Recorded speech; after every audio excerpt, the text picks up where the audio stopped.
Assalamualaikum warahmatullahi wabarakatuh. Alhamdulillahirrabbilalamin. Wabihi nasta'in ala umuri dunia wadin. Wassalatu wassalamu ala asrofil anbiya'i wal mursalin wa ala alihi wa sahbihi azmain. Amma ba'd.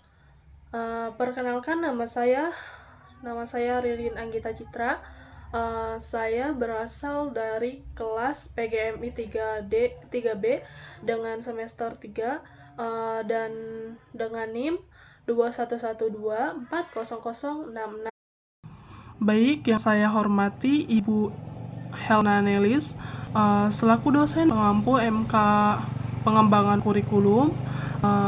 Di sini saya akan menjelaskan materi tentang pengembangan komponen isi atau bahan ajar.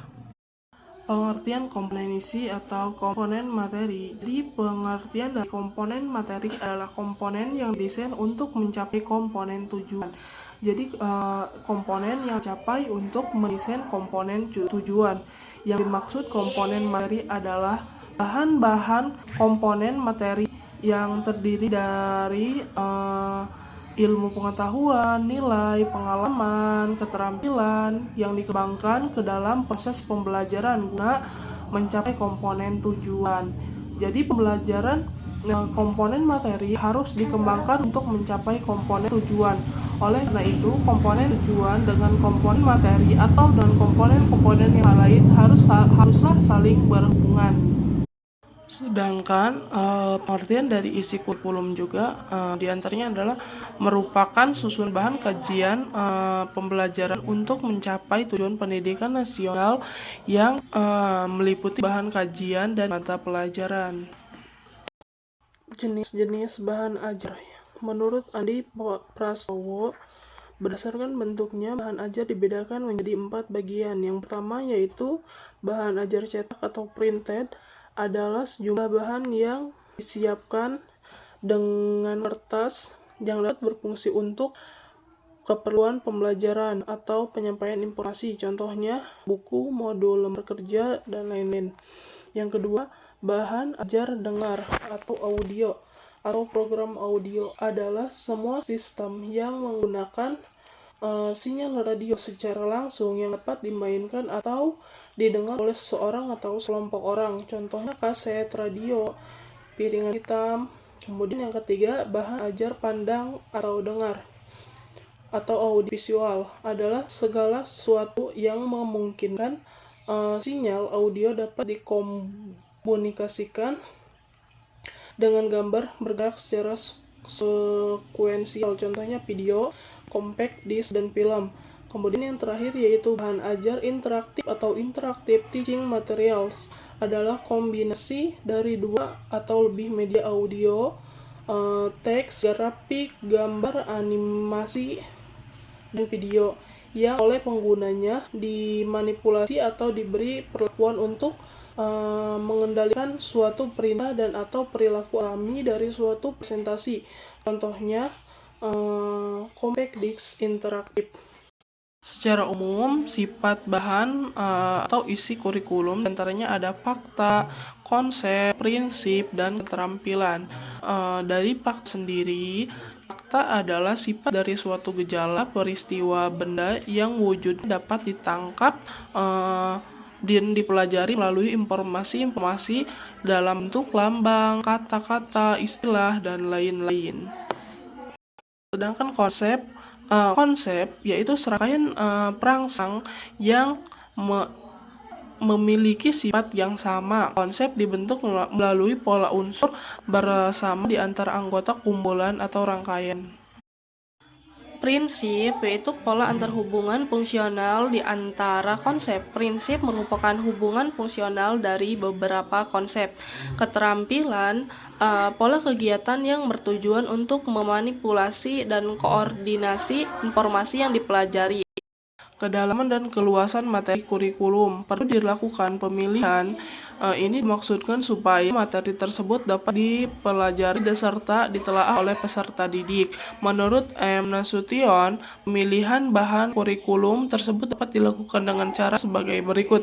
berdasarkan kronologi sesuai dengan kejadian sifat peristiwa, bersifat logis, diterima secara logika, berangkat dari materi yang mudah sampai materi yang kompleks, dari yang spesifik menuju yang lebih umum, digunakan pendekatan psikologi gestalt dari hal-hal komprehensif menuju bagian-bagian. Apa sih yang dimaksud dengan kedalaman materi? Nah, keluasan materi berarti menggambarkan berapa banyak materi-materi yang dimasukkan ke dalam suatu materi pembelajaran. Sedangkan kedalaman materi, seberapa detail konsep-konsep yang akan terkandung di dalamnya harus dipelajari atau dikuasai oleh para siswa. Jadi seperti itu.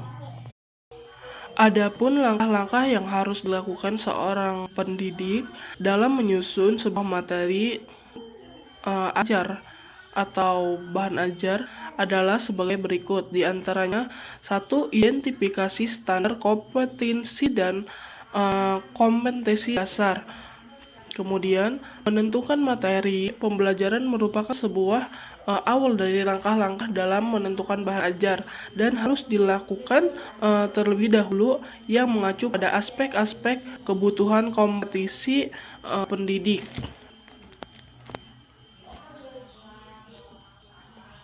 Kita harus mengelompokkan terlebih dahulu apakah standar kompetensi dan kompetensi dasar yang harus dikuasai peserta didik tergolong dalam ranah kognitif, psikomotorik, atau afektif. Adapun konsep dari ranah kognitif adalah konsep kompetensi yang mencakup aspek-aspek pengetahuan, pemahaman, aplikasi, analisis sintetis, dan penilaian ranah. Sedangkan konsep kompetensi yang mencakup kegiatan, aktivitas, gerak awal, rutin, dan rutin. Yang kedua, identifikasi jenis-jenis materi pembelajaran. Identifikasi jenis-jenis pembelajaran berkaitan dengan kesesuaian materi pembelajaran. Kemudian yang berikutnya adalah menentukan jenis materi sesuai dengan standar kompetensi dan kompetensi dasar. Adapun cara yang paling praktis adalah dengan cara menentukan jenis materi yang sesuai dengan standar kompetensi dan kompetensi dasar. Dengan mengacu pada pertanyaan-pertanyaan yang berkaitan kompetensi dasar tersebut, pendidik dapat menyimpulkan sendiri jenis materi yang akan digunakan dalam proses pembelajaran. Kemudian yang berikutnya, memilih sumber bahan ajar. Jika seorang pendidik telah merancang sebuah materi pembelajaran, haruslah memilih sumber bahan ajar yang akan digunakan untuk pembelajaran. Jadi itulah beberapa langkah-langkah yang harus dilakukan untuk menyusun bahan ajar atau materi pelajaran. Mungkin hanya itu saja yang bisa saya sampaikan, kurang lebihnya mohon maaf. Terima kasih karena telah menonton videonya. Cukup sekian dari saya. Wassalamualaikum warahmatullahi wabarakatuh.